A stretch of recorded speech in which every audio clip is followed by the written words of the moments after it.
제목을 따라해 주시기 바랍니다. 오병이어의 기적. 여러분 혹시 100달러의 기적이라는 말을 들어보신 적 있습니까? 100달러의 기적. 미국의 지난 2000년 11월에 서부 캘리포니아에 있는 고스트 힐즈 커뮤니티 처치라고 하는 교회에서 있었던 일입니다. 거기에서 아주 희한한 일이 있었는데요. 그 일이 하늘나라 프로젝트라는 것이었습니다. 이 교회를 담임하고 있는 데니 벨리시 목사님이 계신데 목사님이 나와서 광고를 하는 겁니다.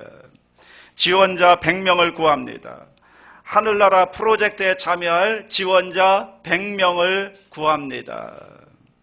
광고로 시작이 되고요. 그 프로젝트의 내용은 거기에 참여하는 100명에게 각각 100달러씩을 주어지게 됩니다. 그러면 그 100달러를 가지고 나가서 그들이 사용하는데 조건이 있습니다. 세 가지의 조건인데 90일 동안 사용하는데 세 가지 조건이 있습니다. 하나는 이 돈은 내 돈이 아니라 하나님의 돈이다라는 것을 명심해야 된다. 두 번째는 이 돈을 어디에 쓰는 것은 자기의 자유지만 분명히 하나님 나라의 일을 위해서 써야 된다. 그리고 세 번째는 돈을 받은 그날로부터 90일이 되는 날 결과를 전 교인들에게 보고를 해야 한다. 이 세 가지 조건입니다. 얼마나 부담스러운 일입니까? 그러니까 처음에는 지원자가 아무도 없었대요. 그런데 목사님이 계속 나와서 몇 주간 계속 광고하는데 반강제적으로 100명의 지원자를 모읍니다. 그리고 지원자들이 각각 100달러씩의 돈이 주어집니다. 그런데 그 돈을 받은 사람들은 굉장히 고민에 쌓였다고 합니다. 이 돈을 과연 어디에 쓸 것인가? 그 돈이 자기 돈이 아니고 하나님의 돈이다. 그리고 이것은 쓰되 꼭 하나님 나라의 일을 위해서 써야 된다. 그리고 90일 이후에는 자기가 쓴 것에 대해서 보고를 해야 된다. 얼마나 곤란했겠습니까? 돈은 있는데 내 돈이 아닌 겁니다. 자, 쓰기는 써야 될 텐데 어디에 써야 될까? 자기들이 지금까지 가진 돈 중에 가장 부담스러운 돈이었다고 합니다. 안 쓸 수도 없는 게요. 90일 후에는 보고를 해야 되거든요. 만일에 여러분들에게 그 100달러가 주어진다면 여러분은 어디에 그 돈을 사용하시겠습니까? 그런데 그 100달러를 통해서 크고 작은 기적들이 만들어지게 됩니다. 100달러, 그러면 우리 돈으로 환산하면 약 10만 원 조금 넘는, 그렇게 크지 않은, 많다고 할 수 없는 그런 돈입니다. 자, 그런데 그 100달러가 만들어내는 기적, 어떤 일이 일어났을까? 여러분 굉장히 궁금하지 않습니까? 제가 설교 후반부에 그 보고를 드리도록 하겠습니다. 그런데 오늘 본문도 보시면요, 이 100달러의 기적과 비슷한 놀라운 기적의 사건의 이야기가 오늘 우리가 읽은 본문 말씀에 나오죠. 소위 말하는 오병이어의 기적입니다. 자, 어떻게 시작합니까? 13절을 보십시오. 다 같이 합니다. 예수께서 들으시고 배를 타고 떠나사 따로 빈들에 가시니 무리가 듣고 여러 고을로부터 걸어서 따라간지라. 예수께서 들으셨다. 무엇을 들으셨을까? 바로 앞단락에 보면은 침례 요한의 죽음의 소식을 들었습니다. 그리고 예수님은 아무 말씀도 안 하시고 빈들로 나가십니다. 여기서 우리는 예수님의 마음을 보게 됩니다. 침례 요한이 예수님에게는 어떤 의미였을까? 어떤 존재였을까? 이 땅에 예수님이 오셨을 때 그 예수님을 알아본 사람이 아무도 없었죠. 그리고 예수님이 하셔야 되는 일들을 아무도 이해하지 못했을 때 그때 예수님의 마음을 이해하고, 아니 예수님 앞서 예수님을 증거했던 사람이 침례 요한이죠. 유일하게 예수님의 뜻을 아는 친구, 그 요한이 죽었습니다. 그러니 예수님의 마음이 얼마나 상실감이 컸을까요? 그래서 지금 빈들로 나가는 겁니다. 빈들은 침례 요한이 살았던 곳, 침례 요한이 광야에서 외쳤던 곳, 그것이 빈들이지 않습니까? 그래서 빈들로 예수님이 가십니다. 그런데 예수님이 빈들로 가시는데 예수님만 가시는 게 아니라 오늘 성경에 보니까 수많은 사람들이 그 뒤를 따라 예수님을 따라 빈들로 갔다, 이렇게 기록하고 있습니다. 14절 보십시오. 다 같이 합니다. 예수께서 나오사 큰 무리를 보시고 불쌍히 여기사 그 중에 있는 병자를 고쳐주시니라. 지금 예수님의 마음은 침례 요한의 죽음으로 인해서 마음속에 굉장히 상실감이 있었지만, 그래서 침례 요한이 살았던 빈들에 나갔지만, 그런데 그 예수님을 찾아서 오는 많은 사람들, 그들의 마음속에 가지고 있는 많은 문제와 질병과 인생의 고통의 문제를 가지고 광야로 빈들로 예수님께 찾아 나오는 그 사람들, 예수님이 그냥 두고 보실 수가 없으셨죠. 예수님께서 그들을 불쌍히 여기셨습니다. 그래서 예수님께서는 개인적인 슬픔은 뒤로 한 채 나오셔서 그들을 돌보시고 몸이 아픈 병자들을 고쳐주십니다. 여러분, 성경을 보면 기적 뒤에는 반드시 거기에는 예수님의 마음이 있습니다. 그 마음이 어떤 마음이에요? 불쌍히 여기는 마음. 여기는 불쌍히 여겼다라고 하는 말은 그냥 안 됐으니까 그냥 동정한다, 그런 의미가 아니라, 여기 말하는 불쌍히 여긴다라는 말은 영어로 보면 compassion이라고 합니다. com이라고 하는 것은 함께, 그리고 passion이라는 것은 고통. 그러니까 고통을 함께하는 마음, 이게 뭐예요? compassion이고 불쌍히 여기셨다, 그 뜻입니다. 그러니까 그 사람들의 고통과 아픔과 문제를 보시고 그것이 마치 예수님의 문제인 것처럼 예수님의 마음으로, 아픔으로 다가오는, 여러분, 여기에서 기적이 일어나게 되는 줄로 믿습니다. 그러니까 성경에 보면 나타나는 기적들을 가만히 보면 단순히 거기에는 하나님의 능력만 나타나는 자리가 아니라 거기에는 하나님의 마음, 예수님의 마음이 나타나는 자리가 기적의 자리라는 거예요.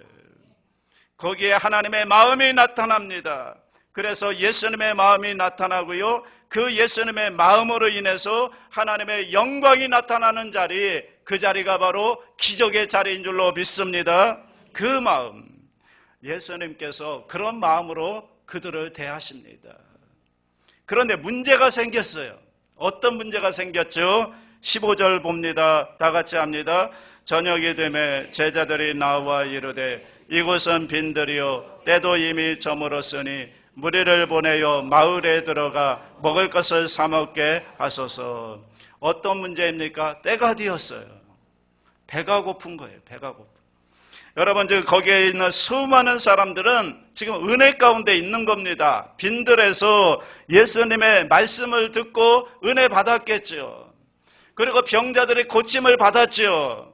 그리고 문제 가진 자들이 해결함을 받았죠. 얼마나 은혜에 충만했을까요? 그런데 은혜가 아무리 충만해도 배는 고픈 거예요. 그렇지 않습니까? 아무리 은혜 받아도 배고픔은 은혜로 해결이 안 돼요. 뭐로 해결돼요? 떡을 먹어야 되는 거예요.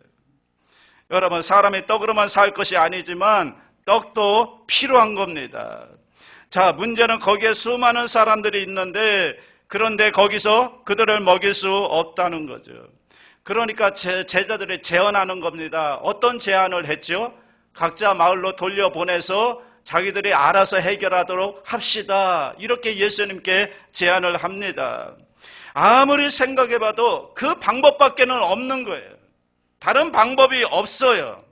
이렇게 제안하는 제자들을 향해서 예수님께서 뭐라고 말씀하시죠? 그 다음 16절 다 같이 합니다. 예수께서 이르시되 갈 것 없다, 너희가 먹을 것을 주라. 여러분, 지금 이 이야기를 들었을 때 제자들의 마음이 어땠을까요? 지금 거기에요, 장정만 5,000명이에요. 어린아이다, 부녀자까지 합치면 몇 명일까? 한 2만 명은 되었을 거예요. 2만 명이 넘었을 거예요. 그런데 그 사람들은 예수님께서 뭐라고 말씀하시는가 하면 너희가 먹이라는 거예요. 너희가. 그들에게 먹을 것을 너희가 주어라. 그때 여러분, 제자들이 어땠을까? 제자들의 반응이 즉각 나타나잖아요. 17절 다 같이 봅니다. 시작. 제자들이 이르되 여기 우리에게 있는 것은 떡 5개와 물고기 2마리 뿐이니이다. 이게 무슨 얘기입니까? 이게 된다는 얘기입니까? 안 된다는 얘기입니까? 안 된다는 얘기. 부정적인 복음입니다. 우리가 어떻게 이 많은 사람들을 먹일 수 있겠습니까? 우리가 가진 거라고는 보리떡 5개와 물고기 2마리밖에 없는데 어떻게 이 2만 명이 넘는 사람들을 이것 가지고 먹일 수 있겠습니까? 불가합니다. 여러분, 사실은 객관적으로 보면 이 제자들의 말이 맞지 않나요? 방법이 없잖아요. 일단 공간적인 면에서 그렇습니다. 빈들이에요. 빈들이라는 것은 사람이 살지 않는 곳입니다. 인가가 없습니다. 그런데 어떻게 그 많은 사람들에게 먹을 것을 제공할 수가 있습니까? 두 번째는 시간적 이유예요. 이미 저물었어요.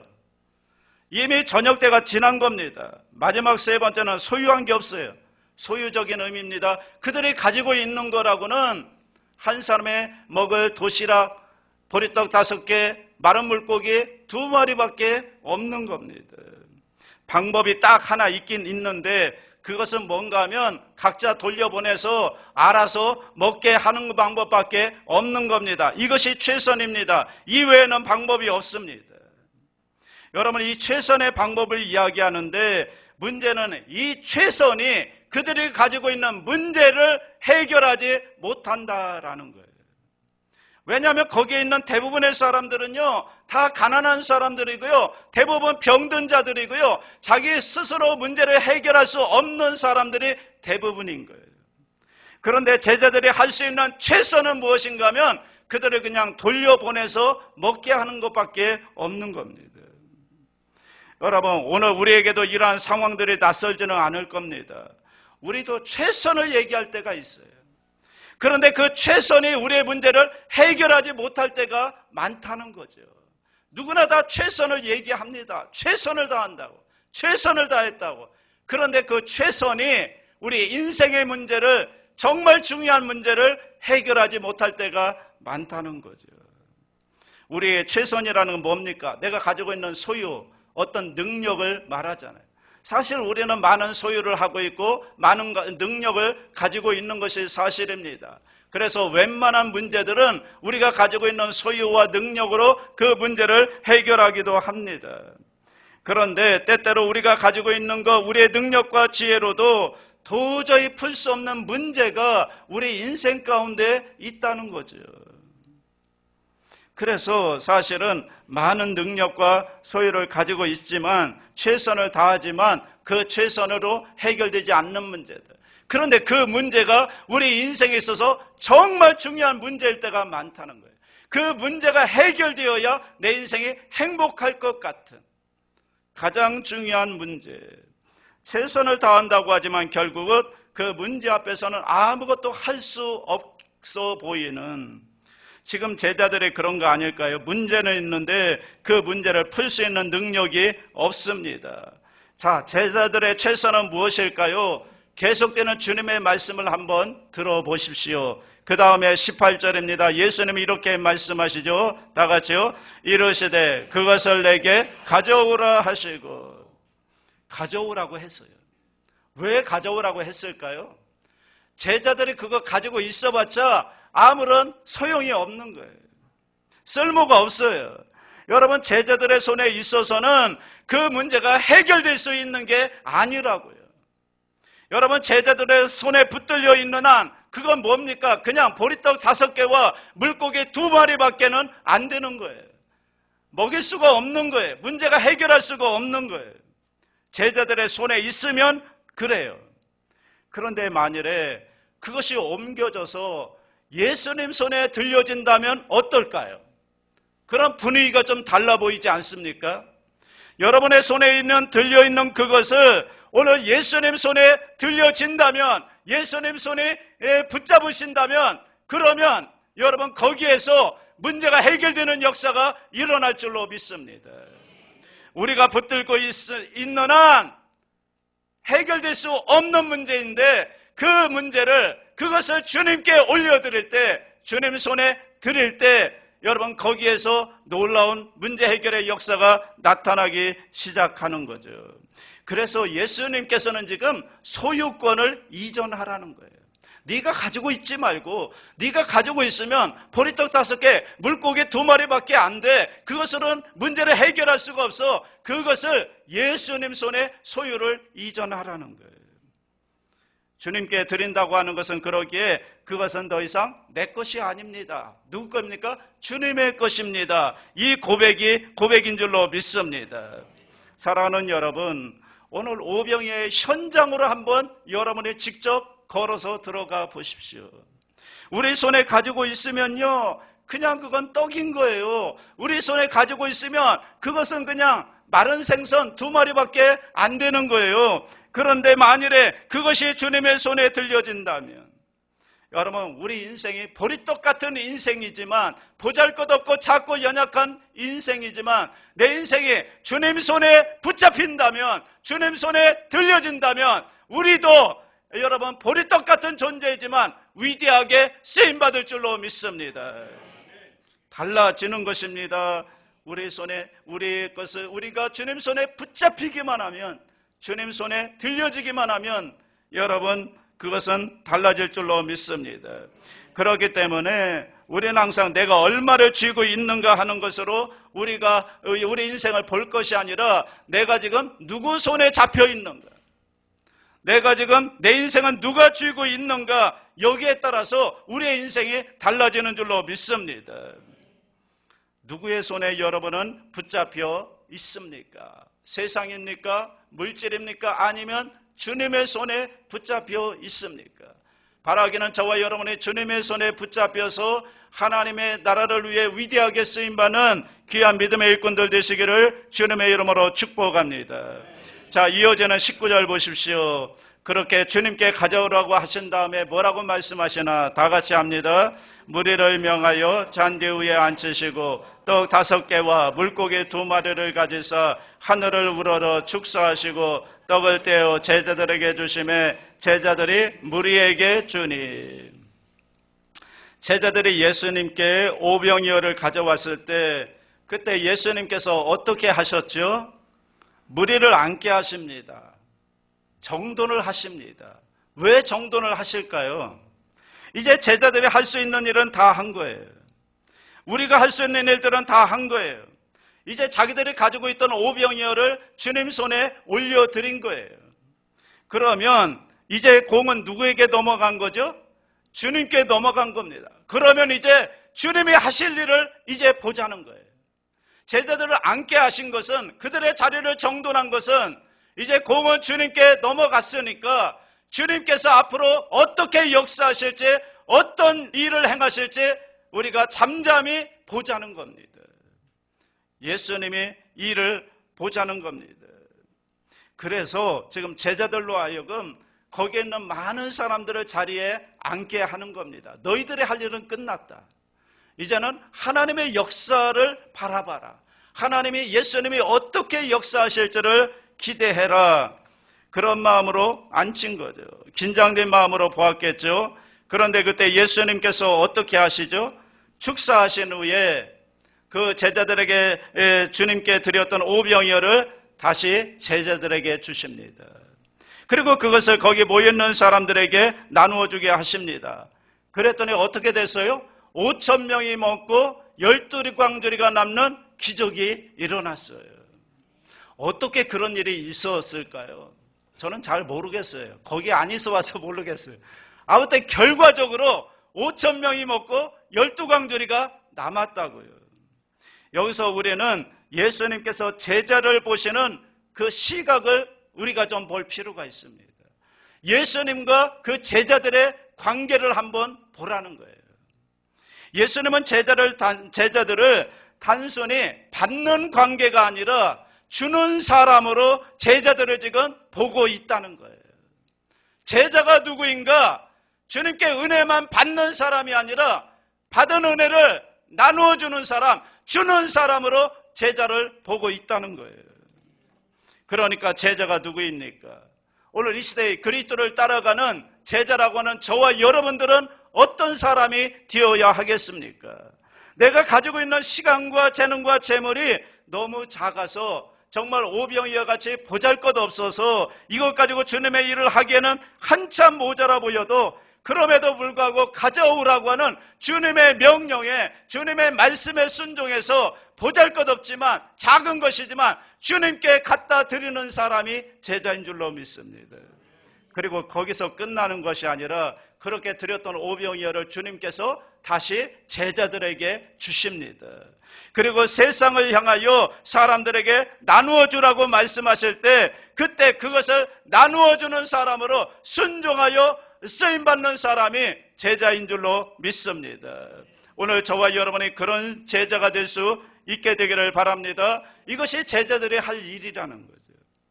예수님은요, 제자들에게 한 번도 너희들이 저희들을 먹여라 이렇게 말씀하신 적이 없어요. 저들에게 기적을 베풀라 말씀하지 않았어요. 주님은요, 우리에게 그런 능력을 요구하지 않아요. 우리에겐 그런 능력도 없어요. 우리 주님께서 제자들에게 명령하신 것은 단 하나입니다. 저들에게 뭐 하라고요? 나누어 주라는 거예요. 나누어 주라는 거예요. 그래, 나누어 주라고 하는 명령에 순종했더니 거기에서 오병이어의 기적이 나타나는 것입니다. 사랑하는 여러분, 하나님은 한 번도 저와 여러분에게 능력을 요구하는 게 아니에요. 주님은 뭘 요구하는지 아십니까? 순종하기를 원하는 거예요. 순종하기를 원합니다. 여러분, 기적을 우리 보고 기적을 만들라고 말하지 않아요. 주님이 말씀하시는 것에 순종하라고 하는 겁니다. 순종. 사랑하는 여러분, 하나님은 지금도 일하시는 줄로 믿습니다. 누구를 통해서요? 믿는 자들의 순종을 통해서 일하시는 줄로 믿습니다. 여러분의 주님 말씀에 순종할 때 그 순종하는 사람을 통해서 하나님 나라의 기적을 이루어질 줄로 믿습니다.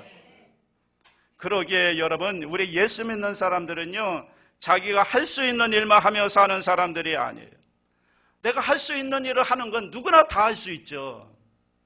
예수 믿는 사람들은요, 할 수 없는 일들을 주님 명령이기 때문에 순종해서 하는 사람들이 여러분 예수 믿는 사람들인 줄로 믿습니다. 예수 믿는 사람들이 내가 할 수 있는 일들만 하는 것이 아니라 내가 할 수 없는 일이지만 그것이 주님의 명령이기 때문에 그 명령에 순종해서 주님이 이루어 가시는 그 능력을 의지해서 할 수 없는 일들을 이루어내는 사람들이 예수 믿는 사람들인 줄로 믿습니다. 하나님은 저와 여러분을 그렇게 부르셨습니다. 그냥 할 수 있는 일들만 하며 사는 존재로 부른 게 아니라 할 수 없는 일들이지만 주님 말씀에 순종해서 주님의 주시는 능력을 의지해서 그 할 수 없는 일들을 이루며 살아가는 그런 사람으로 부르신 줄로 믿습니다. 자, 그래서 오늘 말씀의 결론이 어떻게 나죠? 20절, 21절 다 같이 합니다. 시작. 다 배불리 먹고 남은 조각을 12바구니에 차게 거두었으며 먹은 사람은 여자와 어린이 외에 5,000명이나 되었더라. 자, 이렇게 나누고 나니까 다 배불리 먹고 남았습니다. 12바구니가 남았습니다. 처음에는 먹을 것이 없다고 하소연했는데, 그런데 기적이 일어난 거죠. 여러분, 나눌 때 나눔의 실천은 이런 기적을 만들어내는 줄로 믿습니다. 5,000명분을 여러분 혼자 깔고 앉아있을 때는 아무런 역사도 일어나지 않아요. 그런데 작은 것이지만 보리떡 5개 물고기 2마리지만 그것을 나누기 시작할 때 거기에서 여러분 오병이의 기적이 나타나는 줄로 믿습니다. 지금도요, 이 나눔이 있는 곳에 기적이 일어나게 되는 겁니다. 오늘 우리는 주님의 명령에 순종해서 얼마나 우리가 가지고 있는 것들을 나누고 있는가. 여러분, 예루살렘 초대교회를 보십시오. 오순절날 성령 충만을 받았잖아요. 성령 충만 받고 그들에게 나타난 역사가 뭐였죠? 첫째, 방언의 역사가 나타났고요, 방언과 함께 그들의 욕심이 없어졌어요. 그들이 가진 것들을 나누기 시작했어요. 그래서 초대교회 안에는 가난한 자가 없었다라고 기록하고 있어요. 왜냐하면 자기들이 받은 복을 함께 나누는 그런 공동체가 성령 충만했던 초대교회 예루살렘 교회였다는 거죠. 여러분, 그렇기 때문에 그들 가운데는 엄청난 핍박이 있었지만 그럼에도 불구하고 그들 마음 가운데 뭐가 있었어요? 하늘나라의 기쁨이, 하늘나라의 은혜가 충만하게 있었던 거죠. 그리고 오늘 나눔이 있는 곳에 임하는 하늘나라의 기쁨이 오늘 우리에게까지 이르게 된 줄로 믿습니다. 우리나라 옛말에 십시일반이라는 말이 있죠. 10사람이 한 숟가락씩 밥을 모으면 또 한 그릇이 된다. 그러면 그 한 숟가락 내가 먹는 것보다 한 숟가락을 덜어서 밥 한 그릇을 만들어서 다른 사람과 함께 나누어 먹을 때 혼자 그 한 숟가락마저 먹을 때보다도 훨씬 더 큰 기쁨과 훨씬 더 여러분 감사가 있다는 거죠. 여러분, 왜 나누는 삶에는요 우리가 알지 못하는 넉넉한 기쁨이 있습니다. 그런데 자기 혼자만 먹으려고 하면 여러분 아무리 먹어도 배부르지 않고요, 먹으면 먹을수록 더 옹색해집니다. 단순히 먹는 이야기만 아니라 우리가 가진 소유도 마찬가지라는 거죠. 자꾸만 자기 안에 무언가 쌓아놓고 누리려고 하지만 그러면 그럴수록 더욱 모자람을 느끼고 더욱 여러분 불안해지는 거죠. 그런데 보잘것없지만 내가 가지고 있는 거, 하나님이 주신 축복을 나보다 더 어려운 이웃과 함께 나누기 시작할 때, 그때는 여러분 정말 하나님이 주시는 신비한 은혜를 경험하게 될 줄로 믿습니다. 그래서 하나님은 우리를 어떻게 부르셨는가 하면 나누는 자로 부르셨습니다. 하나님이 주신 은혜, 하나님이 주신 물질, 하나님이 주신 축복을 우리가 나눌 때 여러분 거기에서 오병이어기 이어여가 역사가 일어나게 될 줄로 믿습니다. 자, 이제 하늘나라 프로젝트로 돌아가 볼까요? 90일이 지났습니다. 보고할 때가 되었습니다. 이 소식을 듣는 미국의 MBC 방송이 이 장면을 데이트라인이라고 하는 프로그램에서 방영하기로 하고 녹화하러 왔습니다. 이제 2,000명이 넘는 교인들이 이제 성전에 다 모여서 귀를 기울이기 시작합니다. 그 결과는 놀라운 것이었습니다. 지원자들이 간증하는 동안 교회는 눈물바다를 이루었습니다. 그 100달러들이 다니면서 이루어낸 그 수많은 기적들. 어떤 사람은 불치병 어린이들에게 책을 읽어주는 일을 시작했고요. 그러다 보니까 책이 모이게 되었고 창고에 하나가득 아동 도서관들을 만들 수가 있었습니다. 어떤 사람은 노숙자에게 담요를 사주었고요. 어떤 사람은 가난한 사람에게 먹을 것을 사주기도 했고요. 어떤 100달러는 하나님을 알지 못하는 사람들에게 예수 영화를 상영하는 일에 쓰였고, 이 일을 듣고 많은 사람들이 후원을 해서 동참하면서 금액은 6,000달러로 늘어났습니다. 어떤 사람은 아기를 유산하거나 어린아기를 잃은 가정에 꽃을 보내는 데 사용하기도 했고요. 어떤 사람은 미혼모의 보조금으로, 또 어떤 사람은 억울하게 옥살이하는 사람들을 위한 기금으로, 그 중에 어떤 사람은 멕시코에 있는 무주택자를 위한 주택기금으로, 또 어떤 사람은 중국의 신학생들을 위한 장학금으로 쓰이기도 했고요. 어떤 사람은 100달러는 90일 만에 13,000불이 되어서 되돌아오기도 했습니다. 여러분, 결국 이 1만 달러, 아니 그 100개의 100달러는 미국 전역과 전 세계에 25만 명이 넘는 사람들에게 90일 동안 직간접적인 영향을 미쳤고요. 90일이 지난 후에는 15만 달러가 넘는 돈이 되어서 돌아왔습니다. 그 과정을 통해서 그들이 깨달은 것이 있는데 6가지를 깨달았다고 합니다. 6가지 비밀이 이겁니다. 첫째, 주는 것보다 받는 것이 더 많았음을 알았다. 둘째, 하나님이 우리의 기도에 응답하신다는 사실을 체험하게 되었다. 셋째, 모든 것이 다 하나님의 것임을 고백하게 되었다. 넷째, 적은 돈으로도 큰 일을 할 수 있다는 자신감이 생겨났다. 다섯째, 섬길 게는 우리 주변에 얼마든지 있다. 여섯째, 우리 인생에서 가장 중요한 것, 참으로 중요한 게 무엇인지를 배우게 되었다. 사랑하는 여러분, 100달러요. 우리 돈으로 10만 원 조금 넘는 돈. 그런데 그것이 나누어지니까, 그것이 거룩한 흐름을 따라 어려운 이웃들에게 나누어지기 시작하니까 거기에서 오병이어 같은 그런 기적의 역사들이 나타나게 된 것입니다. 그리고 그들 가운데는 하나님 나라의 기쁨이 그곳에 임하게 된 줄로 믿습니다. 아무것도 아니었던 그 돈, 별것 아닌 큰 돈이 아닌 100달러. 사랑하는 여러분, 그렇다면 오늘 우리도 우리의 주변을 한번 돌아볼 필요가 있지 않을까요? 어느 때부터인가 우리가 속해 있는 우리 가정이 빈들처럼 메말라 있는 거 아닙니까? 여러분의 가정이 빈들과 같이 메마름 속에 있는 것은 아닙니까? 왜 그렇습니까? 혹시 내가 나눠야 될 사랑이 거기에 없기에 메말라 있는 것은 아닐까요? 내가 감당해야 될 책임과 헌신을 감당하지 못하기 때문에 우리 가정이 지금 메말름 가운데 있는 것은 아닌가? 그렇다면 여러분, 여러분의 사랑을 나누어 보십시오.